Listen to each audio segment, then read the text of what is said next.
some interesting scores there. Yeah, there are a lot. Well, let me just throw one nugget. Kirk Ferentz, of all the people that we've interviewed, you and I together, is the most genuine coach I've ever been involved in an interview on those Big Ten media days. And a lot of it was based on your friendship with him. Well, I just wanted to put that nugget in about him. But the thing that stood out, this is embarrassing to say this.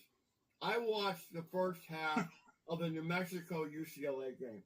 I'm ashamed. I feel dirty, like I need to take a shower.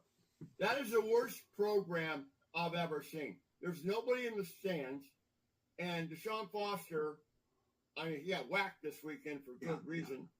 Tim Skipper, who used to coach at Central Michigan, interim coach, but that was a pathetic team, UCLA. I don't know what their solution is, but that was bad football. That stood out to me of all the things that happened this weekend. Yeah. I think Wisconsin regrets scheduling that home and home with Alabama. That didn't work out quite. And that's another little nugget that Angelique Shangelis, she thinks that Luke Fickell could get fired at the end of this year. That's a possibility. That is a possibility. Michigan State tried to hire him. Yeah. Going back to 2019.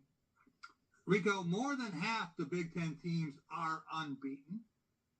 Which are legit and which are pretenders? Oh, my goodness, Jack. That is the million-dollar question. Ohio State, I think, is legit.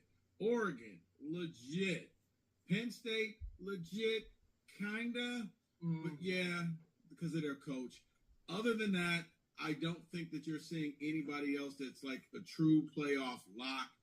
I told you I like Washington and the team that nobody ever watches.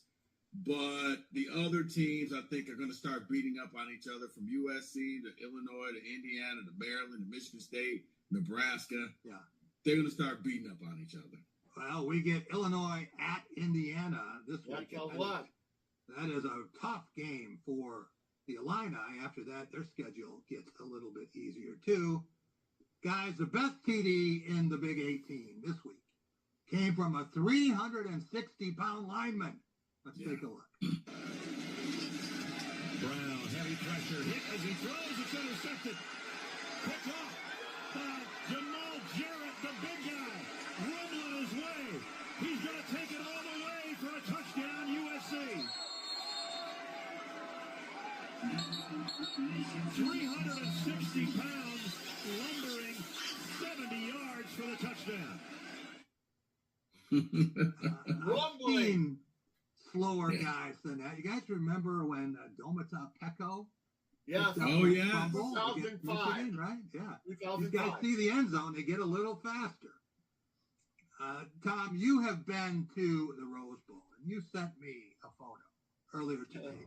There we go. What happened to Deshaun Foster besides the fact that he can't give a speech? We know that.